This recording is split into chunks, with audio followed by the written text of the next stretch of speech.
तो वापस आ जा, और मेरे पास वक्त नहीं है, कुछ दिन तेरे साथ रहना चाहता हूँ। घर में एक समस्या है, मेरे फादर को 2013 में कैंसर डायग्नोस हुआ। हेलो एवरीवन, मेरा नाम है राघव तिवारी और मैं पिछले कुछ सालों से हिंदी फिल्म इंडस्ट्री में काम करता हुआ हूँ। और कुछ हिंदी फिल्में भी हैं जिनमें से चलो Delhi, Main Kaun, Veerastan, Ranthambore, the Pushkar lodge, the trial, Saas Bahu और फ्लैमिंगो। तो आज पॉजिटिव पंडित के मंच पर मैं आप लोगों से बात करने के लिए आया हूँ, मेरे एक्सपीरियंस इसके बारे में। कुछ शुरुआत मेरी होती है म्यूजिक से। मेरा इंटरेस्ट टुवर्ड्स आर्ट, कला के जो इंटरेस्ट आया वो मेरी फैमिली से मुझे मिला। और बचपन से ही पापा को गाते हुए देखा था, दादाजी को गाते हुए देखा था। म्यूजिक में इंटरेस्ट डेवलप हुआ और मैं एक म्यूजिक इंस्ट्रूमेंट सीखना शुरू किया जिसका नाम है सितार। कुछ वक्त तक वो सीखता रहा, लेकिन फिर भी ये लगा कि नहीं, शायद कुछ और है, कुछ और है। ढूंढ रहा था मैं खुद को, और मुझे पता नहीं था कि कैसे होगा, किस तरीके से होगा। लेकिन हाँ, शायद वो जर्नी ऐसी थी कि जहां पर खुद को खोजना शुरू कर दिया था। सितार सीखते सीखते मैंने स्केच और पेंटिंग करना शुरू कर दिया। और मैं तकरीबन 10-11 साल का रहा हूँ। तो पेंटिंग और स्केच करते करते वक्त इतना बीत जाता था, 3-4 घंटे लगते थे। अगर एक पोर्ट्रेट बना रहे हैं या अगर कुछ स्केच कर रहे हैं या कोई पेंटिंग बना रहे हैं, तो इतना टाइम निकल जाता था। और इस चीज से क्या हुआ, मेरे मम्मी पापा को टेंशन होने लगी कि इस तरीके से तो शायद ये पढ़ाई लिखाई छोड़ देगा। फाइनली उन्होंने फोर्सफुली मुझे पेंटिंग करने से रोका। लेकिन तब भी ऐसा लग रहा था कि शायद कुछ और है जो मुझे सीखना चाहिए। उस वक्त तक हम लोग मध्य प्रदेश में थे फादर के साथ, और मेरे पापा का ट्रांसफर हुआ एमपी से कोलकाता। मध्य प्रदेश में एक बहुत छोटा सा टाउन है, छिंदवाड़ा है उसका नाम। तो वहां से हमें जयपुर भेज दिया गया, हमारे दादा दादी नाना नानी के पास, और मेरे मदर फादर कोलकाता चले गए।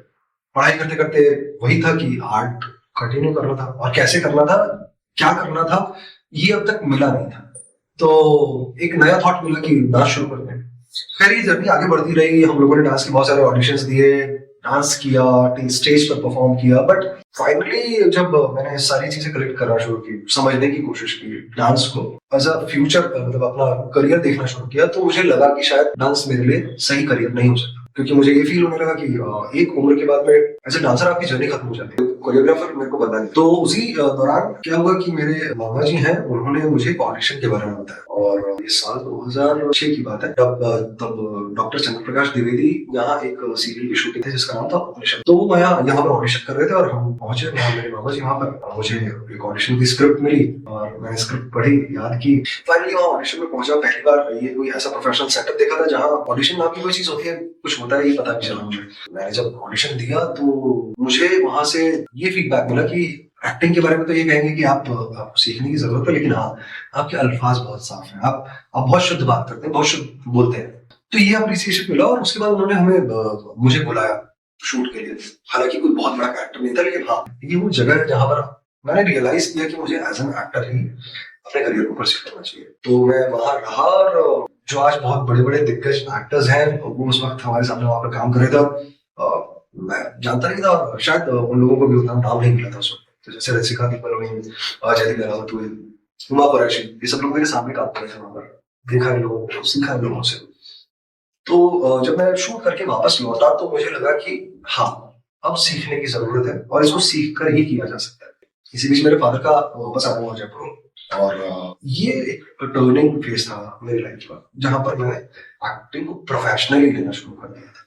तो एक रोज की बात है, मेरे फादर ने मुझे उठाया, संडे का दिन था, और कहा कि चलो कहीं चलना।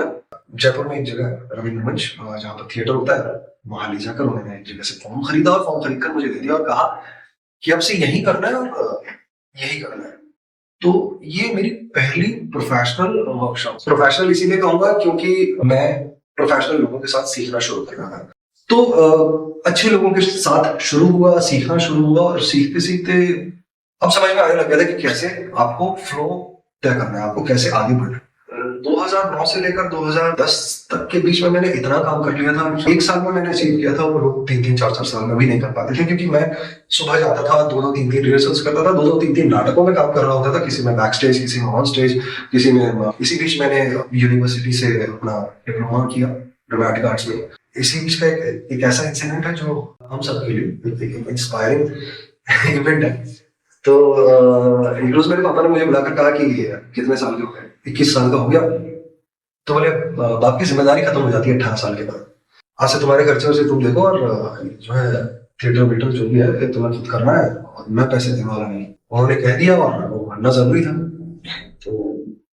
फिर एक रात की नौकरी ढूंढी गई कि रात में काम किया जा सके। तो एक न्यूज पेपर था छोटा सा, उसके ई पेपर्स हम अपलोड करते थे रात को, ऑफिस रात तक जाना होता था। तो ये प्रोसेस चलता लगभग 6 महीने। 6 महीने के बाद में मेरे फादर ने मुझसे पूछा कि कितने पैसे मिलते हैं। मैंने बताया कि इतने पैसे मिलते हैं। तो बोले मेरे से ले लेना कल, और अब जाने की कोई जरूरत नहीं है। तो बड़ा ऐसा लगा कि ऐसा क्यों किया उन्होंने। तो मेरी मदर से मुझे मालूम चला कि मैंने वो बात कही थी कि मुझे मुंबई जाना है, तो वो मुझे जांचना चाह रहे थे कि ये मुंबई जाने लायक है कि नहीं, कि इसको कितना प्यार है अपने प्रोफेशन से, या वाकई में ये करना चाहता है कि नहीं करना चाहता। इस चीज को टेस्ट करने के लिए उन्होंने मेरे साथ ऐसा किया। तो मेरी जर्नी चलती रही, और साल 2011 में मैं बॉम्बे पहुंचा। और बॉम्बे पहुंचने के बाद में यहाँ के ऑडिशन प्रोसेस में और वहाँ के ऑडिशन प्रोसेस में बहुत अंतर था। और ये वो दिन था जहां पर मैंने ये रियलाइज किया कि शायद मुझे कुछ नहीं करना है। मैं ऑडिशन देने गया और मैंने लाइंस याद कर ली थी।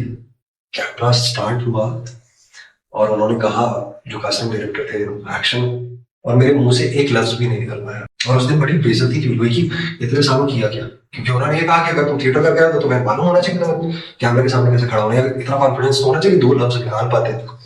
और शायद ये उस नर्वसनेस की वजह से था, जहां पर मैंने शायद अपने जहन में ये बना लिया था कि ये प्रोफेशनल सेटअप है, मुंबई में लोगों का नजरिया बहुत अलग होता है चीजों को देखने का, या मुंबई में इस तरीके से काम किया जाता है या उस तरीके से काम किया जाता है। ऐसे हजारों थॉट्स होते हैं हर इंसान के पास। डर होना लाजमी है, लेकिन हाँ, उसके साथ वो कॉन्फिडेंस बरकरार रहना बहुत जरूरी है। इस बीच में साल 2011 में मैं पहुंचा था, और कुछ 4 महीने बाद मैंने सागर आर्ट्स का एक टीवी सीरियल था, उसके लिए ऑडिशन दिया। वो ऑडिशन देने के बाद में, जिस दिन मैंने ऑडिशन दिया उसी दिन मुझे शॉर्टलिस्ट कर लिया गया, और मुझे कहा गया कि यार आपका ऑडिशन बहुत अच्छा है, और इतने सारे ऑडिशंस में उसमें से आपको शॉर्टलिस्ट कर दिया।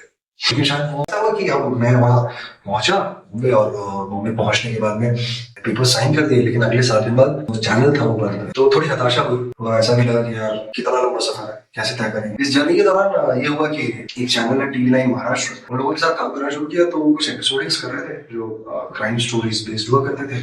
हालांकि प्लेटफॉर्म बहुत छोटा था, लेकिन कहानियों में किरदार अच्छे मिलने लगे, अच्छा एक्सपीरियंस हुआ सीखते सीखते लोगों के साथ। उसके बाद में एक शो किया हम लोगों ने संता बनता के साथ, TV9 के साथ। इसी बीच घर में एक समस्या है। मेरे फादर को 2013 में कैंसर डायग्नोस हुआ। उस दौरान मैं उनके साथ था, 4-6 महीने में हॉस्पिटल रहा, उनके साथ उनका ऑपरेशन हुआ, फिर वो ठीक हुए। और इस बीच क्या हुआ कि बॉम्बे में थोड़ा स्ट्रगल करना थोड़ा मुश्किल हो चुका है, क्योंकि जब भी पैसे की कमी होती थी तो घर एक ऐसी जगह थी जहाँ से पैसे आ जाया करते थे। तो ऐसी चल रही थी जिंदगी। क्या होता है ना, जब इंसान ये सोचकर निकल पड़ता है कि हाँ मुझे वो अचीव करना है, तो उसको सिर्फ मंजिल दिख रही होती है, उसको ये रास्ते में आने वाले कंकर, पत्थर, या रास्ता कैसा है, रास्ता ऊंचा नीचा है, इन सबसे ज्यादा उसके लिए प्रायोरिटी होती है कि हाँ वो सामने दिख रहा है, वो मुझे अचीव करना है। तो अब ये हुआ कि एक रोज 2014 में मेरे फादर का मेरे पास फोन, और उन्होंने मुझसे कहा कि वापस आ जाए, क्योंकि मेरे फादर ही मेरी जिंदगी में वो इंसान है जिन्होंने मुझे आगे बढ़ाया। उन्हीं की गाइडेंस की वजह से मैं शायद वहां तक पहुंच पाया था, जो भी अचीव किया था। उन्होंने बताया कि उन्हें कैंसर फिर से हो गया। ये ऐसा मोमेंट था जहां पर मैंने यही कहा मेरे फादर से कि हाँ मुझे थोड़ा सा वक्त दो, मैं आता हूँ। उन्होंने कहा कि यार तू वापस आ जा, और मेरे पास वक्त नहीं है, कुछ दिन तेरे साथ रहना चाहता हूँ। मैंने वही कहा मेरे फादर से कि मैं आता हूँ कुछ दिनों में, आप टेंशन मत लो, मैं हम लोग दिखाएंगे अच्छे लोग, और आप ठीक हो जाओ। बड़ी परेशानी हुई, नहीं है, बैठा हुआ था मैं, तो मेरे एक दोस्त का मैसेज आया कि ये फिल्म कास्टिंग डायरेक्टर्स हैं और इनको आप फेसबुक पे ज्वाइन करो। मैरी कॉम की कास्टिंग डायरेक्टर श्रुति महाजन जी का, कि आपका नंबर शेयर करो। मैंने उन्हें नंबर शेयर किया, उन्होंने मुझे ऑडिशन पे बुलाया, और ऑडिशन दिया मैंने, and the very same day I got finalist. ये बात मैंने अपने पापा से कही, मैं बहुत खुश हुई इस चीज को लेकर, और उन्होंने कहा कि फिल्म कंप्लीट करके आना। मुझे उसी रात मैसेज आया कास्टिंग डायरेक्टर का कि अगले सुबह आपकी मीटिंग है डायरेक्टर के साथ। सुबह 9 बजे पहुंचना था, और मेरी मुलाकात रात में तकरीबन 8 बजे हुई। मुझे कहा कि तुम कहाँ से हो? मैंने कहा सर मैं राजस्थान से हूँ। उन्होंने कहा कि यार ये तो नॉर्थ ईस्टर्न कैरेक्टर था, कैसे कर पाऊंगा? मैंने कहा सर मैं थिएटर करके आया हूँ, सब सीख के आया हूँ, इतना कॉन्फिडेंट हूँ कि मैं कर पाऊंगा। तो उन्होंने कहा कि देखते हैं, हम बताते हैं, सोचते हैं। अब ये लाइन सुनते ही ना मन में ये हो गया था कि अपने पापा से कह दिया कि मेरा हो गया सिलेक्शन, अब क्या जवाब। तो ये चीज चल रही थी, और उन्होंने कहा कि बता देंगे। और मैं जब तक दरवाजे तक पहुंचा, किसी भी उन्होंने कहा कि पक्का कर लोगे? मैंने कहा सर मुझे एक्सेल सब कर रहा हूँ, कॉन्फिडेंट हूँ, मैंने कहा। और उन्होंने मुझे लॉक कर दिया। तो बड़ी खुशी हुई उसके बाद, हाँ चलो ठीक है फाइनली कहने को है मेरे पास क्या जो कहा था वो मुझे वो फिल्म मिली। फिल्म मिलने के बाद मैं पहुंचा सेट पे। ये मैरी कॉम का पहला दिन था जब मेरी मुलाकात हुई थी प्रियंका चोपड़ा से। तो जब प्रियंका आई और मेरी मुलाकात हुई उनसे तो उन्होंने मुझसे कहा कि hi this is Priyanka Chopra. और मैंने उनसे कहा कि ma'am don't need any introduction, आप लोग सब जानते हैं। बोले नहीं this is my duty to introduce my self with my co-actor. तो ये चीज सुनकर बहुत अच्छा महसूस हुआ। साथ के साथ ना एक लर्निंग मिली कि इंसान को कितना हम्बल होना चाहिए और कितना ग्राउंडेड होना चाहिए। क्योंकि आप कहीं पर भी पहुंच जाओ लेकिन चार लोग आपसे ये कहने वाले ना हो ना कि हाँ अच्छा इंसान है, तब तक शायद मेरे हिसाब से बाकी ये सब चीजें उतनी वर्थ होती नहीं है। और वर्किंग विद प्रियंका चोपड़ा मुझे लगता है कि वो बहुत इंस्पायरिंग पर्सनालिटी है। एक और वाकया है, उसी दौरान जब हम शूट कर रहे थे तो क्या हुआ कि एक बुजुर्ग औरत आई और उन्होंने डायरी और एक पेन मेरे हाथ में थमा दिया। मेरे ठीक पीछे प्रियंका चोपड़ा खड़ी थी और मैंने उनसे कहा, जो बुजुर्ग आई हुई थे, आप उनसे ले लीजिए। तो वो फिर उनकी तरफ गई, प्रियंका मैम की तरफ, और उनसे उन्होंने ऑटोग्राफ लिया। ऑटोग्राफ लेके उन्होंने फिर से डायरी और पेन मेरी तरफ आगे कर दिए। तो मैंने उनसे कहा कि आपने से ले लिया, मेरी जरूरत। ये सुनकर वो वहां से चली गई। उसके बाद प्रियंका चोपड़ा ने मुझे कहा कि ये गलत है, वो तुम्हारे लिए आई थी, मेरे लिए नहीं आई थी। और तुम्हें इतना समझना चाहिए कि कोई तुम्हें इज्जत दे रहा हो तो इज्जत लेनी चाहिए। और उन्होंने कहा कि आपके लिए आपके ऑडियंस बहुत इंपॉर्टेंट होने चाहिए, चाहे कोई भी खड़ा हो, कितना भी बड़ा इंसान खड़ा हो, लेकिन जो चीज आपकी है वो सिर्फ आपकी। यहाँ ऐसा कोई क्राइटेरिया नहीं है कि मैं अगर खड़ी हूँ तो तुम्हारी ऑडियंस मेरी हो जाएगी, ऐसा नहीं हो। Never lose your friends. तो उन्होंने मुझे ऐसी ऐसी लर्निंग्स रही उनके साथ काम करने के बाद, बहुत अच्छा एक्सपीरियंस। इसी बीच क्या हुआ कि मैं शूट करके घर पहुंचा और घर पहुंचने के बाद में मेरे फादर की तबीयत काफी खराब हो गई और मैं पहुंचा था और मैं कुछ रिपोर्ट्स वगैरह लेने गया था डॉक्टर के पास। और वहां जाकर मुझे मालूम चला कि मेरे फादर के पास बहुत ज्यादा वक्त नहीं है। तो जहाँ पर ये महसूस हुआ कि सिचुएशंस को किस तरीके से हैंडल किया जाता है। मैरी कॉम रिलीज होने वाली थी और उससे कुछ वक्त पहले न्यूज़पेपर्स में आर्टिकल छपने लग गए थे, रेडियो इंटरव्यूज हुए थे, बहुत अच्छा स्पेस था कैरेक्टर का, तो इसीलिए लोगों ने बहुत बातें करना शुरू कर दी थी उस बारे में। और मेरे फादर बड़े खुश थे और लोगों से कहा करते थे कि अरे आज राघव का ये आर्टिकल छपा है न्यूज़पेपर में, पढ़ो। मतलब ये वो मोमेंट था जहां पर मैंने कुछ अचीव किया था और वो अचीव करना उनके लिए ऐसा था कि शायद मेरा बेटा उस जगह पहुंच रहा है जहां मैं उसे देखता हूँ। तो इस चीज को लेकर वो बहुत खुश थे। लेकिन ये हुआ कि 5 सितंबर को मेरी फिल्म रिलीज होने वाली थी और 2 सितंबर को मेरे फादर की सेंसेस खत्म हो चुकी। He was totally a child. घर में वो नहीं पहचानते थे लोगों को। मैं एक अकेला इंसान था जो जिसका नाम उन्हें याद था। तो उनकी बहुत बड़ी ख्वाहिश थी कि 5 सितंबर को वो फिल्म देखें, लेकिन नहीं देख पाए। और 17 नवंबर 2014 में मेरे फादर एक्सपायर हुए। मेरी जिंदगी के लिए एक ऐसा जो सबसे जरूरी चीज थी वो चली गई थी। I consider my father as a hero. सबके लिए होते हैं उनके फादर हीरो। मुझे लगता है कि शायद आज जो भी जहां भी हूँ, जिस जगह भी हूँ, ये सब उन्हीं की वजह से। और दूसरी बड़ी चीज, आर्ट मुझे उनसे मिला, मैंने उनसे समझा। बाकी बाद में मैंने सीखा, लेकिन जो पहली मुलाकात है ना वो मेरे फादर के थ्रू हुई आर्ट से। आर्ट मुझे उनसे मिला, पढ़ना लिखना उनसे, सीखना उनसे, क्योंकि उन्होंने बहुत कुछ सिखाया भी। और पढ़ना लिखना केवल किताबी पढ़ना लिखना, जिंदगी के अपने एक्सपीरियंसेस कैसे लेना चाहिए, कैसे समझना चाहिए चीजों को, लर्निंग्स वो हमेशा से मुझे देते रहे। और बहुत वैसा था कि हर बार समझाया उन्होंने बहुत अलग तरीके से, दोस्त के तरीके से भी, और कई बार बहुत स्ट्रिक्ट होकर भी। उनके जाने के बाद जिंदगी में थोड़ी और हार्डशिप्स आई। साल भर यही रहा मदर के साथ। और 2016 में मैं फिर से बॉम्बे गया, बॉम्बे पहुंचा और काम फिर से ढूंढने की कोशिश की। लेकिन अब इतना लंबा वक्त बीत चुका था कि जितने लोग थे उस वक्त तक काम करने वाले वो तब तक पूछ रहे थे। सिचुएशन ऐसी थी कि मैं बॉम्बे आना हो ही नहीं सकता था। लोगों ने शायद वो दवा जो जो मुझे पहले मिल रही थी काम करने के बाद में वो देना बंद कर दी थी। मैं फिर से मिला लोगों से, बहुत कोशिश की, लेकिन वो पहले जैसा माहौल दोबारा आना थोड़ा मुश्किल था। तो मैंने अपना थिएटर स्टार्ट किया, लोगों को थिएटर पढ़ाना शुरू किया, वर्कशॉप्स देना शुरू किया, ऐसे पीछे थिएटर में परफॉर्म किया, खुद के लिखे हुए नाटक किए, परफॉर्म किए। और ये तय कर लिया था कि ऐसे नहीं तो ऐसे, लेकिन क्रिएटिवली आपको काम करते रहना है, क्रिएटिवली आपको इन्वॉल्व रहना है सब चीजों में। तो ये चलता रहा मेरा। तो मैं तब तक अपनी जर्नी एज एक्टर ही देख रहा था। लेकिन हाँ, मेरे दिमाग में, मेरे जहन में कभी ना कभी ये जरूर था कि मेरे पास कुछ कहानियां हैं जिन्हें मैं कहना चाहता हूँ। मैं बहुत पहले से रहा हूँ, मैं छोटा था तब से लिखता था, तो लिखने का शौक तब से था। और कहानियां हैं, कहानियां तब भी थी और कहानियां बाद में धीरे धीरे पड़ी हुई मेरे पास।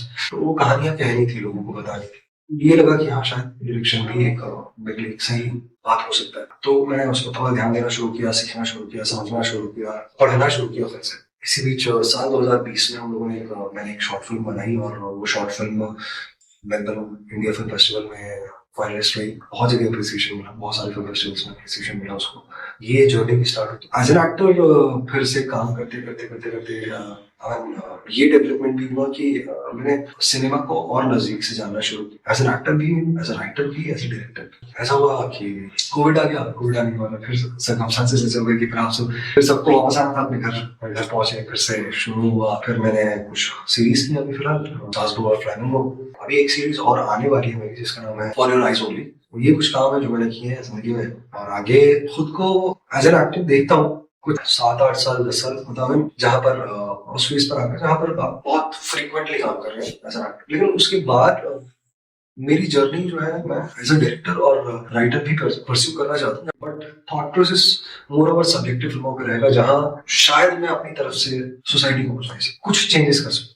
सिनेमा जो है समाज का दर्पण, मैं भी समझता हूँ शायद कि सिनेमा से बहुत सारी चीजें बदली जा सकती हैं। तो आगे मैं भी कुछ ऐसी कहानियां कहना चाहता हूँ जो शायद कहीं जा चुकी हैं। मैं मेरे तरीके से कहना चाहूँ कि जिंदगी का मकसद यही कि एज एन आर्टिस्ट आर्ट सर्व करते रहना, सीखते रहना, समझते रहना, और मैं एक लर्नर बना रहना चाहता हूँ, सीखते रहना चाहता हूँ। पर्टिकुलरली अगर इस इंडस्ट्री में आने का आप लोग सोच रहे हैं, मेरी तरफ से मैं यही कहना चाहूंगा कि सबसे पहले वो थॉट प्रोसेस लेके आइएगा कि ये रास्ता बहुत बड़ा है, और दूसरा यहाँ पर सीखने की बहुत जरूरत है। पढ़ने का, लर्न करने का, सीखने का। जब तक वो मोटिवेशन उसके पास नहीं होगा तब तक शायद एक्टर बन ही नहीं पाएगा। तो सीखते रहना बहुत जरूरी है एक एक्टर बनने के लिए। सबको यही कहना चाहूंगा कि अगर आप केवल अपने पड़ोस में, अपने लोगों से या अपने घर वालों से ये सुनते हैं कि आप बहुत अच्छे दिखते हैं और आप एक्टर बन सकते हैं, तो आई एम सॉरी, इस बात पर विश्वास मत करना, क्योंकि एक्टर अच्छा दिखने से नहीं, एक्टर अच्छा परफॉर्म करने से बनता है। तो हमारे पहले लोगों के जो ख्यालात थे कि अच्छा दिखने वाला, अच्छी पर्सनालिटी वाला एक्टर बन सकते हैं, तो ऐसा बिल्कुल नहीं। पहले भी लोग पढ़े लिखे थे, आज भी लोग पढ़े लिखे हैं, और एक एक्टर बनने के लिए बहुत पढ़ना पड़ता है, बहुत सीखना पड़ता है, बहुत समझना पड़ता है, और बहुत इंतजार करना पड़ता है, बहुत पेशेंस होना चाहिए। तो यही सारी टिप्स हैं। अगर कोई भी अगर एक्टिंग परस्यू करना चाह रहा है आप में से, मुझे देखकर या और लोगों को देखकर, यही कहना चाहूंगा कि अगर आप सच में करना चाह रहे हैं एज एन एक्टर परस्यू, तो बहुत लंबी जर्नी है, लेकिन हाँ ये जरूर है कि ये जर्नी आपको बहुत कुछ सिखाएगी। लेकिन अगर आप सीखने के लिए रेडी रहेंगे, all the very best. Thank you.